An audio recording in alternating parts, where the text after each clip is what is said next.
Bienvenue sur la chaîne Emissario Unidos da Luz. Si vous appréciez cette histoire d'expérience de mort imminente, pensez à la liker et à vous abonner à la chaîne. Commençons maintenant par l'histoire. Peu de temps après avoir fermé les yeux pour dormir un soir, mon champ visuel s'est rempli d'une lumière blanche intensément brillante imprégnée d'un amour magnifique, et alors que cette lumière omniprésente devenait ma réalité singulière, j'ai réalisé à ce moment-là que j'étais en train de mourir. Immergé dans la lumière englobante et illimitée, j'ai entendu des vents tonitruants et ondulants et le plus beau chant des anges. Alors que cet amour sans limite inhérent à la lumière me submergeait, je devenais terrifié à l'idée de perdre le contrôle de mon corps, et pourtant, l'instinct de conservation et tous les impératifs corporels étaient atténués par la lumière.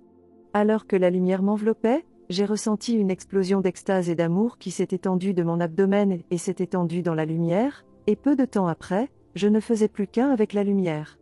Je suis devenu l'innocence, l'amour, l'extase, la paix, la puissance, la beauté et la sagesse de la lumière. Comme une mère portant un enfant dans ses bras, la lumière m'a transporté vers le haut, et à une vitesse fulgurante. La lumière elle-même me parlait et je savais que c'était Dieu, la puissance qui avait créé l'univers. La lumière m'a expliqué que la lumière du premier ciel, dans lequel j'étais immergé, est 1 million de fois plus brillante que n'importe quelle lumière sur Terre. Cela m'a expliqué que la lumière est la lumière d'un amour dont l'intensité est 1 million de fois supérieure à n'importe quel type d'amour terrestre, un amour qui a rempli d'innombrables planètes paradisiaques.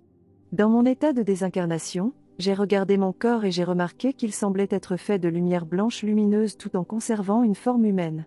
Après avoir passé quelque temps dans le premier ciel, j'ai ensuite été emmené plus haut dans un royaume où la joie et la gloire de Dieu semblaient être un poids pesant sur moi, et dans ce royaume, la joie et l'extase que j'ai éprouvées sont devenues presque insupportables. Mon être. Dans cette extase exquise, j'ai senti mon être exploser et ne faire qu'un avec un royaume de lumière où la gloire de l'innocence, de l'amour, de l'extase, de la paix, du pouvoir et de la sagesse était 1 million de fois plus brillante que celle que j'avais vécue au premier ciel. Mon nouveau corps de lumière était plus brillant et plus clair, et je pouvais d'une manière ou d'une autre résister à l'augmentation monumentale de la gloire qu'était la lumière. Chaque fois que je montais vers un ciel plus élevé, la gloire de l'amour, de l'extase et de la paix que j'éprouvais dans ce ciel était 1 million de fois plus grande que celle du ciel qui l'avait précédé. Au deuxième ciel, ma vibration s'est à nouveau élevée au niveau auquel les énergies d'amour et d'extase sont devenues presque insupportables. À ce moment-là, j'ai explosé et je ne fais plus qu'un avec une nouvelle lumière, une lumière 1 million de fois plus brillante que la lumière du deuxième ciel. Dans ce troisième ciel, mon corps était toujours humain mais resplendissant, avec une lumière difficile à voir. Dans ce paradis, j'écoutais les belles voix des anges chanter et je m'émerveillais alors que leurs voix tonnaient dans toute leur splendeur.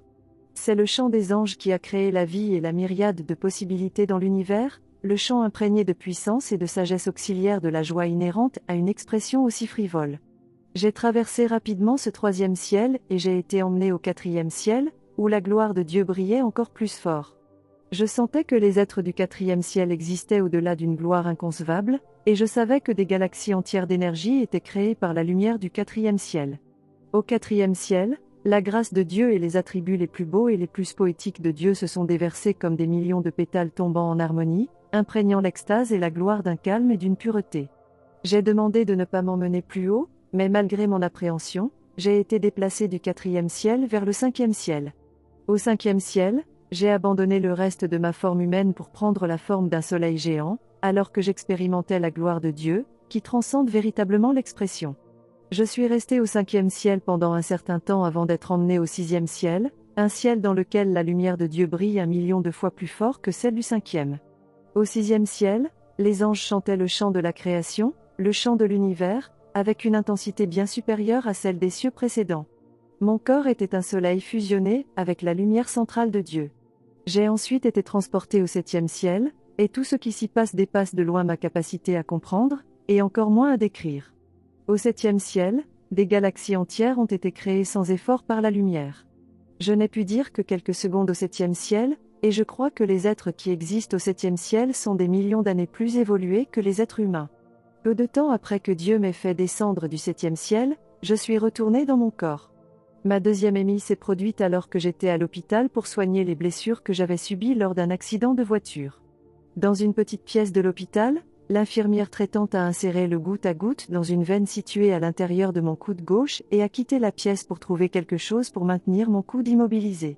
Soudain, mon cœur s'est mis à battre anormalement vite et j'ai su à ce moment-là que quelque chose n'allait vraiment pas. Je suis en train de mourir, je veux être allongé sur le ventre, pour pouvoir mourir confortablement, ai-je pensé alors que je commençais à perdre connaissance. L'infirmière, à son retour, voyant que je perdais connaissance, a appelé au secours.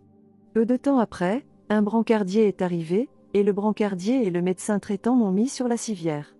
Merci, que Dieu vous bénisse, ai-je dit au médecin avant que tout ne devienne noir. Alors que je revenais, j'ai pris conscience d'une lumière vive qui semblait provenir du plafond alors qu'une grande sérénité m'envahissait. C'est moi qui quitte mon corps, pensais-je alors qu'une brillante brume bleu royale émergeait de l'espace entre mes sourcils.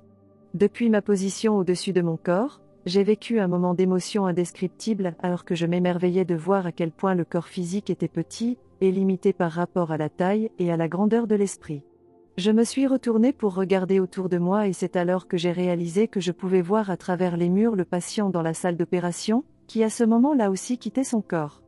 Dans une petite pièce, j'ai approché un ami d'enfance qui, travaillant comme radiologue, prenait des radiographies d'un patient. « Comme c'est agréable de te voir », dis-je en le saluant, mais il ne montra aucun signe d'avoir entendu ce que je disais. « Je dois être mort », pensais-je en retournant dans la pièce où gisait mon corps. J'ai vu les médecins frapper ma poitrine à plusieurs reprises pour tenter de réanimer mon corps, et cela me dérangeait qu'ils le traitent avec autant de brutalité. Soudain, j'ai senti une force m'attirer vers le haut, et, au début, j'ai eu du mal à m'échapper, pour ensuite réaliser que cette fuite était inutile. En me laissant porter vers le haut, j'ai pris conscience d'un tunnel que je traversais et de la lumière au fond de ce tunnel. Alors que je traversais le tunnel, j'ai vu la lumière devant moi devenir de plus en plus grande et plus brillante, et un immense bonheur remplissait mon être. Soudain, mon mouvement à travers le tunnel s'est arrêté, et dans le vide, j'ai pris conscience d'un bel être masculin devant moi. Je ne savais pas qui était cet être, même si l'énergie qu'il dégageait m'était étrangement familière. Instinctivement, j'ai reconnu sa présence comme celle de mon ange gardien. Comme tous les autres êtres, vous vivez sur Terre pour accomplir une mission, et vous ne travaillez pas actuellement pour l'accomplir. Vous devez changer votre façon de vivre. Vous êtes censé aider beaucoup d'autres êtres, et vous ne le faites pas. Vous devez arrêter de manger de la viande, car personne qui mange de la viande ne peut rester ici, m'a-t-il communiqué. Suite à sa communication, j'ai vu toute ma vie dans les moindres détails. J'ai éprouvé des sentiments de satisfaction, de honte et de repentir alors que les expériences de ma vie me revenaient à l'esprit dans une série d'images. Après l'examen de ma vie, je me suis vu flotter dans le vide alors que de minuscules sphères de plusieurs couleurs se manifestaient devant moi. Ces sphères ont soudainement pris vie et se sont approchées de moi pour s'intégrer à mon essence. Ces sphères représentent les connaissances que vous avez accumulées dans des vies antérieures et qui vous ont été cachées jusqu'à présent. Cette connaissance vous sera utile dans votre vie à partir de maintenant, expliqua l'ange. L'ange m'a expliqué beaucoup de choses, et pourtant une grande partie de ce qu'il m'a expliqué a échappé à ma compréhension. L'ange m'a cependant fait comprendre qu'il n'était pas important que je comprenne et interprète tout ce qu'il communiquait, comme je le comprendrais avec le temps. Alors que je recevais un torrent d'informations, j'ai entendu la voix d'un enfant derrière moi, et quand je me suis retourné pour regarder, j'ai ressenti une immense joie de voir le visage d'un jeune garçon. « Maman, je m'appelle Juan », dit le garçon avant de disparaître soudainement. « Katharina », entendis-je soudainement une voix. J'ai ouvert les yeux pour réaliser que j'étais de nouveau dans mon corps physique et que c'était l'un des médecins qui m'appelait par mon nom. Les médecins m'ont alors demandé de leur donner le nom et le numéro de téléphone d'un proche pour les informer de ma situation. J'ai discuté de mon émi avec le médecin, qui m'a ensuite expliqué que les émis étaient le produit d'analgésiques, qui déforment les processus mentaux. Mon mari, qui est médecin, croyait cependant que mon émi était une expérience authentique. Au fil du temps, les messages que j'ai reçus de mon ange gardien me sont apparus comme des révélations pertinentes par rapport aux défis de ma vie et aux questions de mon cœur. 3 ans et demi après mon émi, mon deuxième enfant est né, et nous l'avons appelé Juan.